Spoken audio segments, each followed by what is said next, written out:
혹시 성도님들은 신앙생활 하시다 보면 해야 되는 걸 아는데 할까 말까 이렇게 갈등되고 이런 적 혹시 없으세요?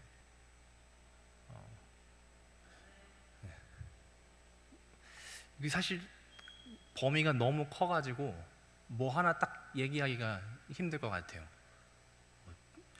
간단하게 얘기하면 주일 성수하는 것도 그렇고요, 헌금하는 것도 그렇고요, 성경 읽는 것도 그렇고요. 해야 되는 건 아는데 마음속에 이렇게 갈등이 있잖아요. 근데 솔직히 하기 싫으니까. 근데 실천하지 않는 모습들이 우리한테 있죠. 사실 오늘 본문을 저희 탁상 달력 보면 성경 읽기표가 있잖아요. 그래서 오늘 말씀이 예레미야 45장이라서 오늘 본문을 같이 나누면 좋겠다라고 선택을 했는데 정말 쉽지 않더라고요. 근데 이 말씀이 가볍지가 않았어요. 자주 들어온 구절이 있어서 선택을 한 건데 정말 가볍지가 않더라고요. 그래서 어떤 우리가 신앙생활을 하면서 겪는 그런 갈등, 해야 되는 걸 아는데 안 하는 모습에 대한 어떤 교훈들, 그런 것을 좀 얻을 수 있지 않을까 그렇게 생각이 됩니다. 고민이 많았습니다. 어디서부터 시작해야 될지 고민이 많았는데, 이 45장의 중심 인물은 바룩이라고 하는 사람이에요. 바룩. 처음에는 제가 벼룩으로 잘못 읽었는데, 바룩이라고 하는 이 사람이 사실 성경에서는 조연에 해당하는 인물이에요. 성경에서 조연에 해당하는 인물이라고 하면 그만큼 이 사람에 대해서 알 수 있는 정보가 많이 없다는 뜻입니다. 우리가 주연으로 알고 있는 성경에 많이 나오는 이 예레미야만 하더라도 이 사람이 제사장 출신이라는 거, 약간의 가족 정보, 근데 이 사람이 정확히 몇 살에 언제 태어나서 이런 개인 정보까지도 나오지도 않아요. 주연인데. 근데 바룩은 조연이니까 정보가 더 없겠죠. 그래서 제가 어디서부터 시작을 하면 좋을까 생각했는데 조금 돌아가야 될 것 같습니다. 45장을 설명하기 위해서 첫 번째로는 이 바룩이라는 사람의 개인 정보를 조금씩 설명을 하고요. 그 다음에 45장을 봐야 되는데 36장에 바룩이라는 사람이 가장 중요하게 등장했던 그 이야기가 있어요. 그래서 그 이야기를 설명한 다음에 그 다음에 세 번째 단계로 본문을 들어가겠습니다. 좀 돌아가죠. 그렇게 단계를 밟아서 설교를 진행하겠습니다. 일단은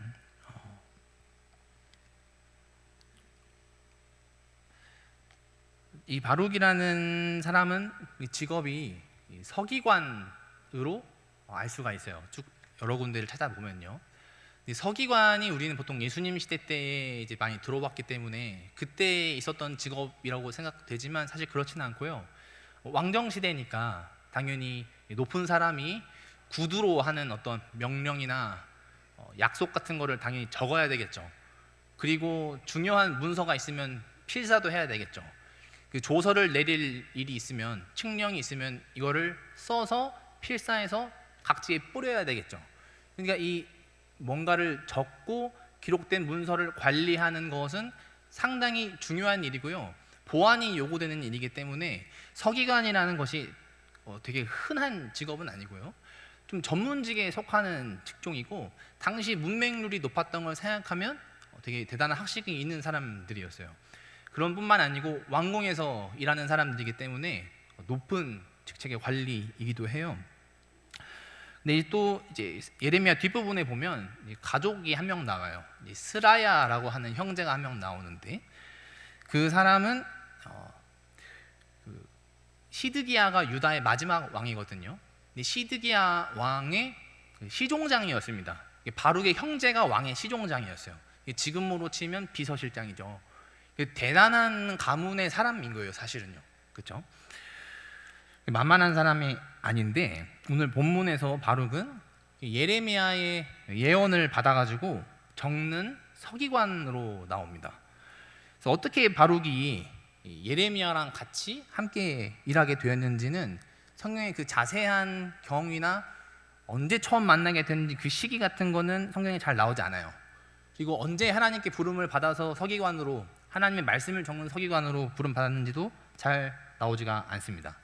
근데 중요한 거는 이 서기관인 이 바룩이 선지자의 서기 역할로서 하나님의 일에 동참했다는 게 중요한 거겠죠.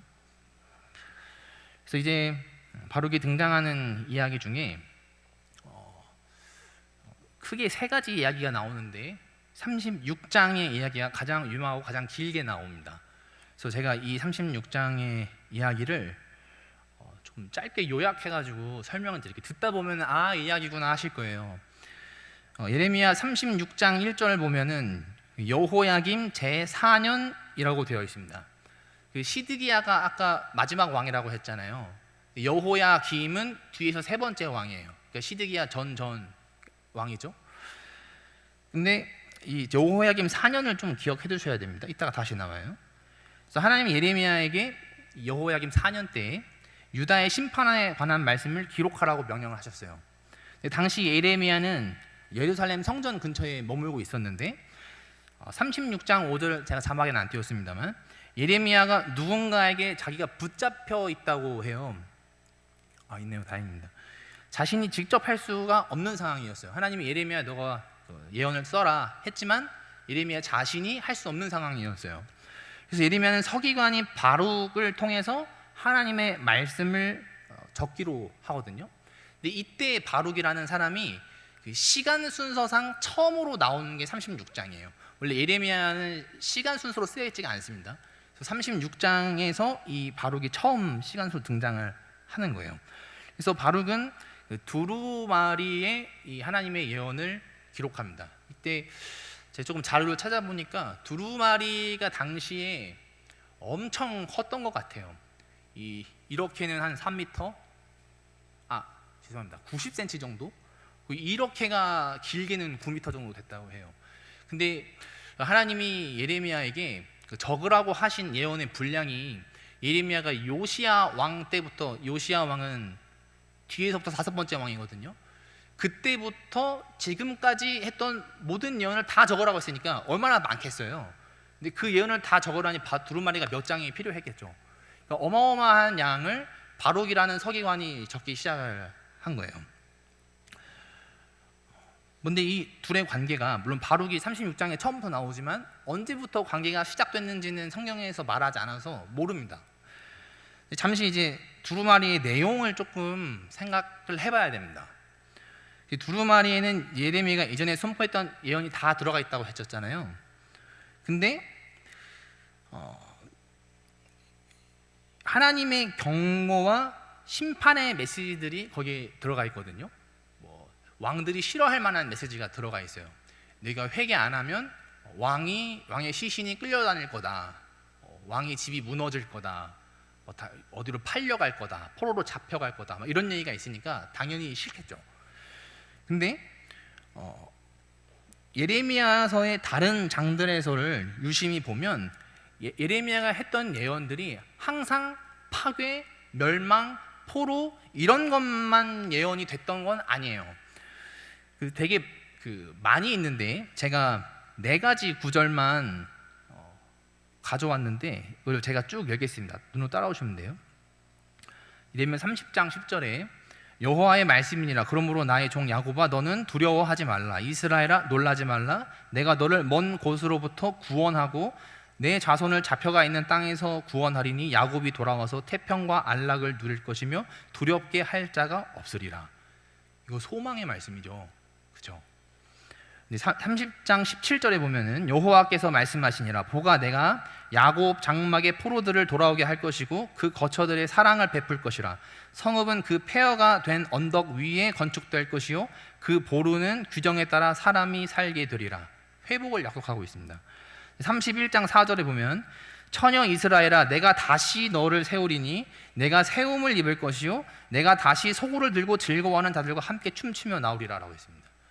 31장 9절에는 그들이 울며 돌아오리니 나의 인도함을 받고 간구할 때에 내가 그들을 넘어지지 아니하고 물 있는 계곡의 곧은 길로 가게 하리라. 나는 이스라엘의 아버지요 에브라임은 나의 장자니라. 너무 은혜로운 말씀 아닌가요? 근데 이외에도 되게 많이 있어요. 예레미야 곳곳의 예언들을 보면 파괴, 멸망 이런 것만 있는 건 아니고 회복, 구원, 용서 이런 예언도 곳곳에 있어요. 그러니까 바룩이 예레미야의 입에서 전달되는 걸 그대로 받아 적어가지고 두루마리에 썼는데 이 내용이 포함되어 있었을까요? 안 되어 있었을까요? 되어 있었겠죠.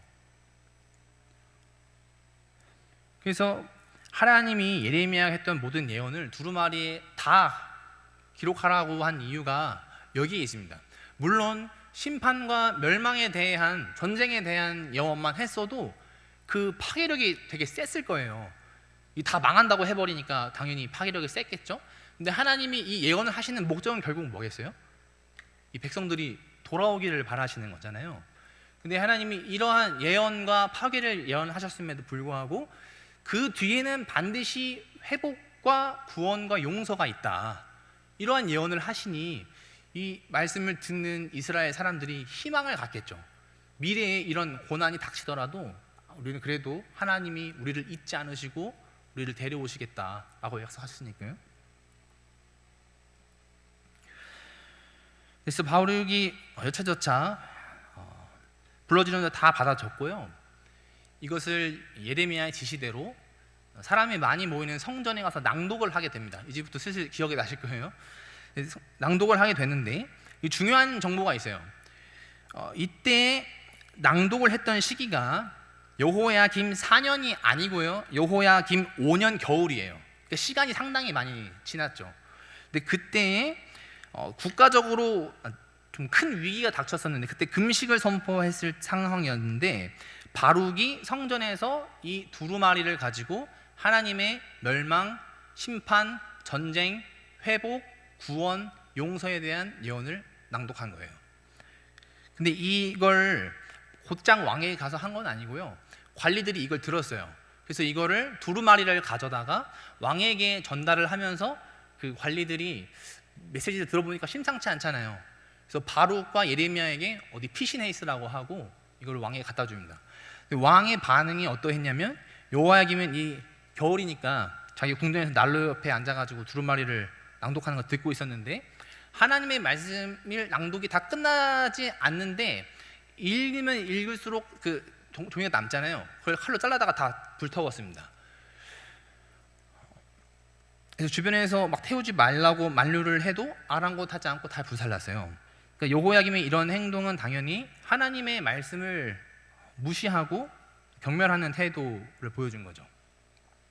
여기서 다시 한번 제가 짚어 넘어갈게요. 그 두루마리에 무슨 예언이 있었다고요? 파괴와 멸망뿐만이 아니고 회복과 구원의 예언이 함께 있었어요.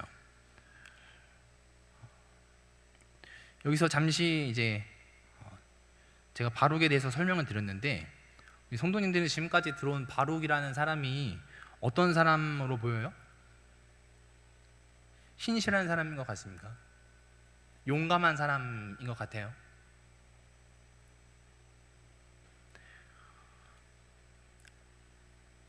근데 이게 처음부터 이 사람이 용감한 사람은 아니었다는 걸 보여주는 게 45장입니다.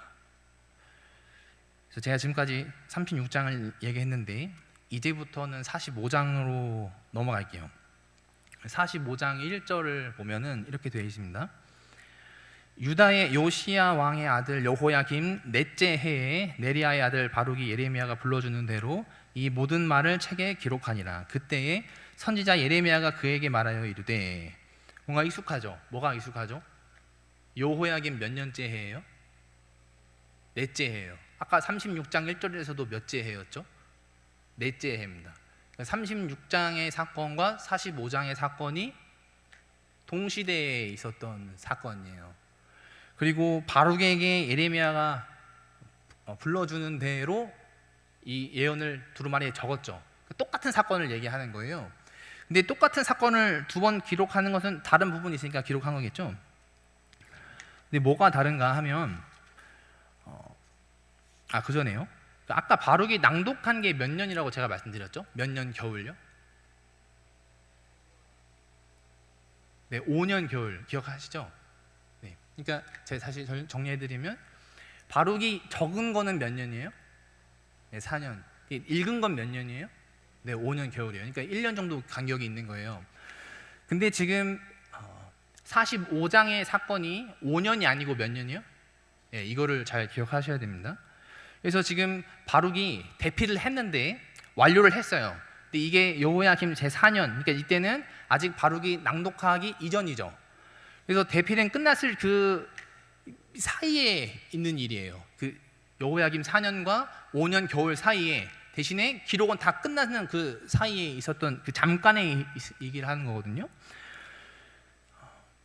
근데 1절에서는 이 모든 말을 책에 기록하니라 하고 이미 사건이 끝났습니다. 근데 그 바로 뒤에 그때라고 하면서 2절을 곧장 읽는데, 제가 2절을 읽겠습니다. 바로가 이스라엘의 하나님 여호와께서 내게 이같이 말씀하셨느니라. 이 부분이 36절에 없는 내용입니다. 그래서 36장에서는 이랬었어요. 하나님은 예레미야에게 예언 기록해라 하셨어요. 그러니까 예레미야가 바룩을 불러서 대피를 했고, 예레미야가 바룩에게 성전 가서 낭독하라 라고 했고, 그렇게 바룩이 지시한 대로 한 게 끝이거든요. 근데 여기서는 하나님이 바룩에게 그 비어있는 사이에 하나님이 바룩에게 말씀하신 거예요. 뭐라고 말씀하셨냐면 3절 한번 같이 읽겠습니다. 시작. 내가 일찍이 말하기를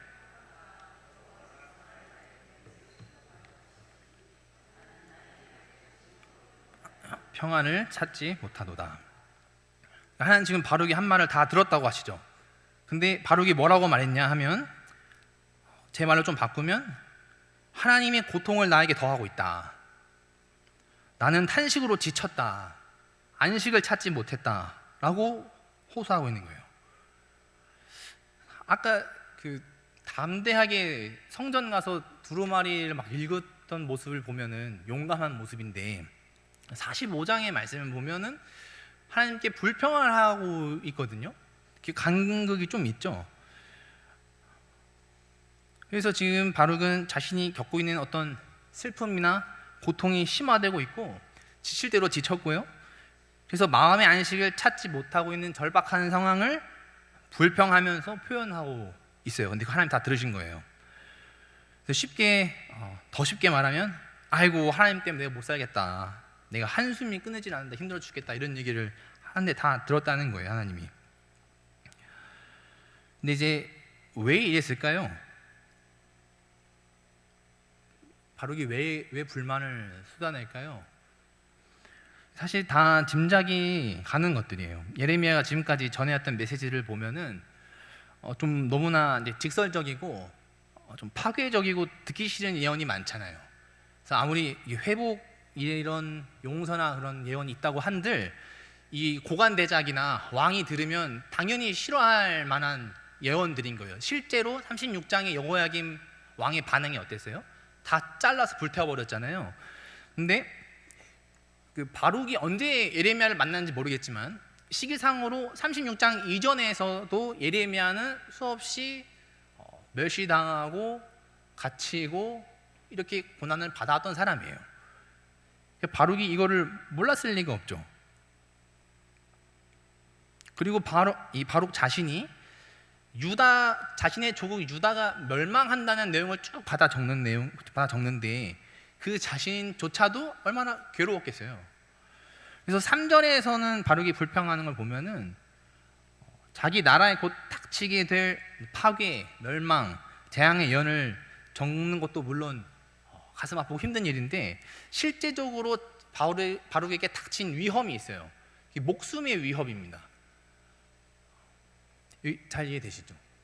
목숨의 위협을 받게 돼 있어요. 그래서 이 두루마리를 사람들 앞에서 낭독한다는 것은 두 가지 의미로 괴로운 거예요. 받아 적는 것도 괴롭고요, 선포해야 하는 것도 괴로운데, 이 선포를 할 때 따라올 핍박도 괴로운 겁니다. 그래서 바룩이 대피할 때 예레미야를 처음 봤던, 그 전에 알던 사이던 예레미야가 어떤 고난을 받았는지 다 알기 때문에 이 예레미야가 지금까지 해왔던 모든 예언을 다 모아서 자기가 한꺼번에 다 읽는다, 이거 상상하기 어려운 고난이 올 거거든요. 그래서 바룩이 뭔가 막연하게 이걸 어떻게 감당하지? 어떻게 낭독하지? 이런 그런 불평이 아니고요. 슬퍼하고 고통스러워하고 절망정이라고 느낀 그 감정들을, 그런 불평들을 봤을 때 바룩은 현재 자신의 목숨을 아까워하고 목숨에 연연하고 있다는 것을 우리가 결론 내릴 수 있는 거예요. 그래서 제가 4절을 한번 같이 읽어보겠습니다. 시작. 너는 그에게 이르라. 여호와께서 이와 같이 말씀하시기를, 보라, 너는 내가 세운 것을 헐기도 하며 내가 심은 것을 뽑기도 하나니 온 땅에 그리하겠거늘. 이 말씀이 유명한 말씀이에요. 나는 내가 세운 것을 헐기도 하고 내가 심은 것을 뽑기도 한다. 세운 것을 헐기도 하고 심은 것을 뽑기도 한다. 이걸 온 땅에 하겠다. 이 세운다, 심는다라는 거는 비유인데요, 이스라엘과 관련된 비유예요. 그래서 하나님은 종종 이스라엘을 이제 포도나무에 비유하고는 했었어요. 예레미야 2장 21절에 보면은 이렇게 되어 있는데, 내가 너를 순전한 참 종자 곧 귀한 포도나무로 심었거늘, 이렇게 하나님이 말씀하셨어요. 그러니까 하나님이 이스라엘을 선택해서 그 자리에 네 역할을 다 해라라고 가나안 땅에 심어 놓으신 거죠, 포도나무처럼. 이사야 5장 2절도 보면 땅을 파서 돌을 제하고 극상품 포도나무를 심었도다라고 했습니다. 이 포도나무가 이스라엘이에요. 제사장 나라로서의 임무를 띠고 있다는 얘기잖아요. 근데 이제 본문에서 하나님이 반역한 자신의 백성들을 어떻게 하겠다고 하는 거죠? 자기가 세운 것을 헐어버리고 자기가 심은 것을 뽑아버리겠다고 하는 것은 유다를 회개하지 않으면 자신의 백성에게 줄곧 보냈던 이런 호의 같은 것들을 다 걷어버리시고 하나님의 인재도 없고 은혜도 걷어버리고, 그래서 다 허물어버리고 뽑아버린다, 이런 겁니다. 그러니까 자기 백성에게 하나님의 심판을 내리시겠다는 걸 비유로 말씀하셨는데, 그리고 예레미야에서 이러한 비유들은 종종 나오는 거기 때문에 이 말씀을 다 받아 적었던 바룩은 지금 하나님이 무슨 말씀을 하시는지 단번에 이해했을 거예요. 근데 이제 의도가 궁금한 거죠. 바로 지금 두루마리 낭독이라는 위험을 다 적었잖아요. 이제 내년이 되면 읽어야 되는데, 하나님은 그런 바룩에게 내 계획은 이거다, 유다에게 심판을 내릴 것이다, 너도 알고 있지 않냐, 이렇게 말씀하신 거예요. 그리고 예레미야 예언을 받아 적은 바룩은 당연히 심판 뒤에 무엇이 뒤따르는 것도 알고 있는 거예요. 회복, 구원, 용서, 이런 예언이 뒤따르는 것도 알고 있어요. 제가 처음에 말씀드렸죠. 그러니까 하나님은 내가 세운 것을 허물 거고 내가 심은 것을 뽑을 거다라고 하셨지만, 하나님이 주권적으로 내가 이 일을 해버릴 거다라고 하셨는데, 이게 단순히 심판만을 가리키는 게 아니고요, 하나님의 백성을 다시 새롭게 회복시키고 구원해내시려는 원대한 계획을 비유로 짤막하게 표현해버리신 거예요. 그러니까 이걸 바룩이 알아요, 몰라요? 하나님 계획을? 알죠. 근데 아는데 문제가 뭐예요? 현재 자신의 목숨에 연연하느라 내가 이걸 낭독해야 되는 것 때문에 불평을 하고 있는 것입니다. 그래서 5절을 한번 같이 읽어보겠습니다. 시작. 내가 너를 위하여 모든 육체에 재난을 내리리라. 그러나 내가 가는 모든 곳에서는 내가 너에게 내 생명을 노량물 주듯 하리라. 여호와의 말씀입니다.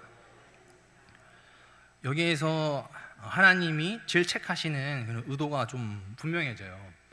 하나님은 바로 이전에 자신의 절대적인 주권으로 비록 자신이 심었지만 백성을 뽑아버리고 헐어버리시듯이 심판하시겠다고 하셨어요. 물론 이거는 구원과 회복을 전제로 한 거죠.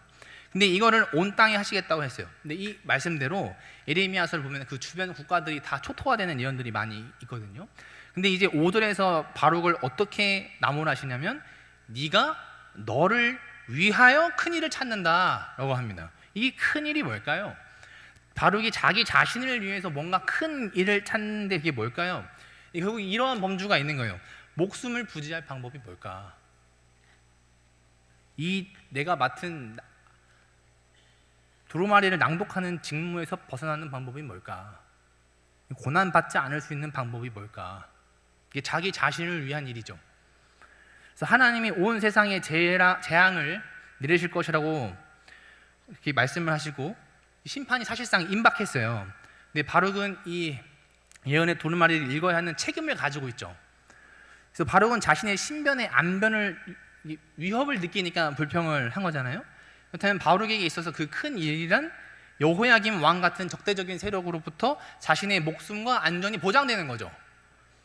근데 특히나 자신이 스스로 해낼 수 없는 문제이기 때문에 말 그대로 큰 일인 거고요. 하나님이 개입하셔야 할 것 같기 때문에 또 큰 일인 거죠. 그리고 하나님 뜻이 거기에 있었으면 하기 때문에 큰 일인 거예요. 근데 한편 우리는 이제 여기서 좀 진지하게 반대로 한번 생각해 볼까요? 바룩의 큰 일은 안전이에요. 그렇죠? 그럼 하나님의 큰 일은 뭐예요? 제가 쭉 말씀드렸었어요. 하나님의 뜻이 있는 곳이 어디고 하나님이 주도적으로 개입하시고 하나님이 해내고자 하시는 일이 뭐예요? 온 세상을 심판을 내리시고 유다도 심판받는 거, 그리고 그 심판 이후에 다시금 자신의 백성이 회복되고 구원받은 백성으로 다시금 그런 공동체로 다시 태어나는 거, 그게 하나님의 큰일이죠. 맞죠? 근데 하나님이 뒤이어서 너의 안위를 위한 하나님의 역사나 하나님의 개입 같은 그런 너를 위한 큰 일을 찾지 말라라고 하셨고, 모든 사람이 재난을 당해도 바로 너는 목숨을 안전히 내가 건질 수 있게 해주겠다 약속하셨어요. 여기까지 오는데 많이 걸렸어요. 조금 정리를 해보면요, 바룩은 자신의 목숨이 안전히 보존되는 게 큰일이에요. 근데 그것은 유다를 심판하고 또 다시 회복시키려고 하시는 하나님의 큰 일에 비교하면 큽니까? 작습니까? 한없이 작죠. 제가요, 하나님이 바룩에게 하신 말씀들을 제가 다시 읽어볼게요. 한번 생각을 좀 해보세요. 3, 4, 5절을 제가 읽을게요. 내가 일찍이 말하기를 화로다. 여호와께서 나의 고통에 슬픔을 더하셨으니 나는 나의 탄식으로 피곤하여 평안을 찾지 못하도다. 너는 그에게 이르라. 여호와께서 이와 같이 말씀하시기를 보라, 나는 내가 세운 것을 헐기도 하며 내가 심은 것을 뽑기도 하나니 온 땅에 그리하겠거늘 네가 너를 위하여 큰 일을 하느냐? 그것을 찾지 말라. 보라, 내가 모든 육체에 재난을 내리리라. 그러나 내가 가는 모든 곳에서는 내가 너에게 내 생명을 노량물 주듯 하리라. 여호와의 말씀이니라. 이 하나님의 말씀이 뭔가 바룩을 타이르거나 위로하거나 그런 말씀이 아니고요, 오히려 바룩이 가진 책임과 처지를 생각나게 하시는 말씀이에요. 마치 이렇게 말씀하시는 것 같아요. 바룩아, 나의 계획이랑 뜻은 이건데 직무를 맡은 네가 지금 이래서야 되겠냐? 나는 나의 모든 백성을 위해 허물고 새로 지을 계획을 지금 진행 중인데 너는 네가 맡은 일이 있는데 너만의 안전을 지금 큰 일이라고 찾고 있으면 어떡하냐? 제가 바룩이라면 하나님 이렇게 말씀하시면 단박에 다 이해하고 너무 나 부끄러워서 하던 불평이 쏙 들어갈 것 같아요. 그리고 제가 바룩이라면 또 이것도 깨달았을 것 같아요. 내 목숨 중요한데 이 나라가 하나님께로 돌아오고 다시 세워지는 것보다 중요한 일은 아니구나. 내 목숨 지키는 게 큰 일이 아니고 하나님 백성이 다시 돌아오는 게 큰 일이구나. 나는 내 목숨 챙기다 보니 하나님의 이 일을 작은 일로 생각하고 말았구나. 그렇게 깨달았을 것 같습니다. 이제 우리 모습을 한번 생각해 봐요. 저 개인적으로는 참 많은 생각이 들었던 본문이에요. 제가 직분을 떠나서요, 이 자리에 불려온 이유가 있을 거 아니에요. 하나님이 이 자리에 세우시고 강도사라는 직분을 맡기신 이유가 있을 거예요. 그래서 하나님의 뜻이 있을 거고 하나님의 큰 그림이 있을 거고 하나님은 하나님의 그 큰 일을 위해서 일하고 계실 거예요. 근데 저뿐만 아니고 여기 계신 모든 성도님들 하나님이 그렇게 사랑하고 계실 거예요.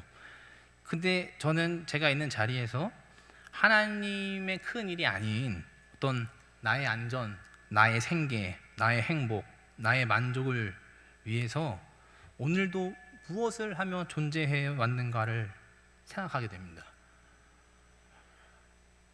나에게 그런 부족한 모습이 보일 때마다 사실 저는 뭘 한 거예요?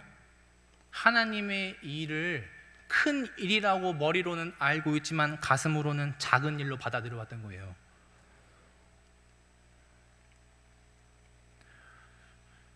이렇게 질문할 수 있을 것 같아요. 하나님의 큰 일이 뭐예요?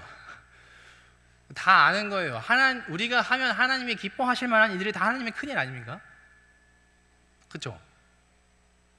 전도하는 거, 다른 사람 위해 기도하는 거, 나눠주는 거, 사랑하는 거, 다 하나님이 기뻐하시는 일이잖아요. 주일 성수 잘하는 거, 내가 기독교인인 거 감추지 않는 거, 너무 많아요. 너무 많습니다. 우리 자녀 시험 기간인데 교회 보내는 거 사소한 것부터 많죠. 엄청나게. 근데 보내야 되는 걸 알면서, 해야 되는 걸 알면서 안 하잖아요. 그렇죠? 기도해야 되는 걸 아는데 안 하잖아요. 하나님이 기뻐하실 걸 알고 기도만, 예를 들어서요, 기도만 하면 하나님이 응답하시려고 5분 대기조처럼 옆에 다 뭔가 대기하고 있다고 생각해봐요. 그럼 기도하고 싶은 마음이 막 생겨야 되는데 그걸 알아도 안 하는 게 저희 아닙니까? 사실상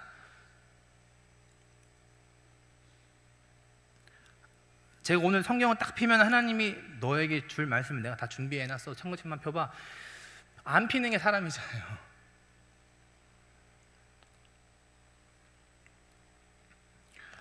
제가 조금만 더 들어가 볼게요. 저희가 이 부분에서 많이 속을 수 있어요. 오늘 본문은 여호야김 제4년에 있었던 일이죠. 낭독은 몇 년이에요? 5년. 근데 바룩이 하나님의 이 질책을 듣고 난 다음에 때가 돼서 낭독을 담대하게 했어요. 그렇죠? 근데 이제 목숨의 위협을 받아가지고 예레미야랑 같이 잠적을 합니다. 다음 왕이 나타날 때까지. 근데 그 이후에도 행적을 보면 바룩은 유다가 멸망할 때까지 예언 활동을 예레미야랑 같이 동역을 해요. 대단한 사람 아니에요? 그리고 그 이후에도 유다 사람들이 애굽으로 도망가 버리는데 거기도 예레미야랑 바룩이 같이 갑니다. 이상한 사람들이잖아요. 이 바룩이 어떻게 이럴 수 있을까 생각하면 나의 큰 일이 내가 중요하게 생각하고 하나님의 큰 일과 비교해서 자꾸 갈등을 빚는 나의 어떤 그 큰 일이 하나님의 큰 일이 비교하면 아무것도 아니라는 것을 깨달은 그 다음이죠. 그래서 바룩은 마음으로는 사실 얼마간 흔들렸을지도 모르겠어요. 사람이니까요. 근데 그 예레미야랑 함께 걸어왔던 행보를 보면 결코 평범한 행보가 아니에요. 갈등을 하면서 제자리 걸음을 한 게 아니고요, 진치고 앞으로 막 달려간 그런 행동이잖아요. 우리 모습을 이제 한번 보세요. 늘 기도하고 고백하는 게 뭐예요? 하나님, 제가 이런 약한 모습이 있습니다. 이렇게 하면 안 되는 줄 아는데 잘 안 됩니다. 자, 하나님의 일은 이런 건 줄 알고 있습니다. 사랑하고 섬기고 말씀 읽고 기도하고 예배 잘 드리고 아는데 잘 안 됩니다. 우리는 뭐 나의 뜻과 하나님 뜻 사이에서 늘 갈등하고 그 알고 있습니다. 근데 늘 힘듭니다. 사실 이렇게 하는 게 우리 모습 아니에요? 그렇죠? 근데 예레미야도 하나님께 불평한 적이 있는 만큼 바룩도 이 45장 사건 이후에 다시 불평을 안 했으리라고 장담하기는 어려워요. 그런데 바룩이 내 일과 하나님 사이의 갈등을 느꼈다고 하더라도 하나님은 고통스럽습니다. 내가 죽어갑니다. 못하겠습니다. 그렇게 아무 일도 하지 않았던 게 아니라고요. 행동을 계속 해왔다고요. 갈등을 느끼면서도요. 제가 강조하고 싶은 건 그거예요. 왜 우리는 내 안에 큰 일, 작은 일, 하나님의 큰 일, 하나님의 작은 일, 이거를 인지하고 있으면서도 갈등이 존재한다는 거를 겪는 걸 내가 알면서도 왜 행동은 나타나지 않고 나의 수준은 왜 자꾸 제자리 걸음인가? 내가 추구하는 내가 욕심 부리고 있는, 내가 연연하는 그 큰 일이 진짜 하나님의 큰 일과 비교하면 아무것도 아니라는 것을 실제로는 깊게 깨닫지 못한 건 아닙니까? 하나님의 큰 일을 위해서라면은 나의 큰 일은 잠시 접어들 수 있는 거라는 거를 모르는 건 아닐까요? 그리고 하나님의 큰 일의 대상인 어떤 복음 전파, 기도, 함께 울고 웃는 이런 일을 위해서라면 내가 연연해 하는 그 큰 일을 작은 일로 치부해 버릴 수 있는 혹시 그런 용기가 나한테 없는 것은 아닙니까? 저는 말씀을 읽으면서 그런 생각이 들었어요. 36장에서 바룩이 목숨 위협을 감수하고 성전에서 두루마리의 예언을 낭독하는 것은 분명히 용기가 아주 엄청난 행동이죠. 근데 제가 볼 때 성전에서 낭독했던 그 용기보다 더 큰 용기는 뭐냐면 내가 큰 일이라고 여겨왔던 그 큰 일을 하나님의 큰 일 앞에서 접어버릴 수 있는 용기예요. 성도님들이 가지고 있는 큰 일은 무엇인가요? 범위가 너무 넓고 가지수가 너무 많고 이 두 손으로 다 못 세서 저도 하나하나 말하기가 어려워요. 근데 이 바룩의 이 이야기를 통해서 전달해주는 이 메시지가 신약 성경에도 찾을 수가 있는데 예수님이 마태복음 6장 33절 34절에서 이렇게 말씀하셨어요. 너희는 먼저 그의 나라와 그의 의를 구하라. 그리하면 이 모든 것을 너희에게 더하시리라. 그러므로 내일 일을 염려하지 말라. 내 큰 일을 작은 일로 받아들이고 하나님 나라와 그 의를 구하는 것을 무슨 일로 받아들이는 거예요? 큰 일로 받아들이는 거예요. 그리고 바울도 디모데후서 2장 4절에서 이렇게 말했어요. 병사로 복무하는 자는 자기 생활에 얽매여 있는 자가 하나도 없나니 이는 병사로 모집한 자를 기쁘게 하려 함이라 라고 했습니다. 병사로 모집된 사람이 내가 잠깐 집에 볼 일이 있어가지고 이게 저한테 큰 일입니다 그렇게 안 하잖아요. 그렇죠? 우리도 그래야 될 줄로 믿습니다. 제가 너무 무거운 얘기를 한 것 같은데 좀 멀리 돌아왔어요. 쭉 돌아왔고요. 바룩의 이야기를 보면 언뜻 보면 바룩이 용감한 사람 같아요. 45장 보면 바룩이 실제로는 처음에는 안 그랬던 걸 우리가 잘 알 수 있었죠. 불평도 했고요, 힘들어했고요, 슬퍼했고요, 고통스러워했고요. 근데 그 생각을 딱 바꿔먹은 게 언제부터예요? 하나님의 원대한 하나님의 백성을 살리시려는 하나님의 그 큰 일을 딱 듣고 났을 때 생각이 바뀌었잖아요. 나도 내가 가진 어떤 내가 목숨처럼 여기는 그런 중요한 나의 큰 일들을 작은 일처럼 만들려면 지금 내 삶을 이끌어 가시는 그 하나님의 계획 속에서 하나님만이 영광 받으시는 하나님의 큰 일은 무엇인가? 그걸 생각해 봐야 되겠습니다. 전도에서 영혼 구원 당연한 것이고요. 말씀 읽고 내가 기뻐하는 거, 참 자유를 누리는 거, 다 하나님의 큰 일 아니겠습니까?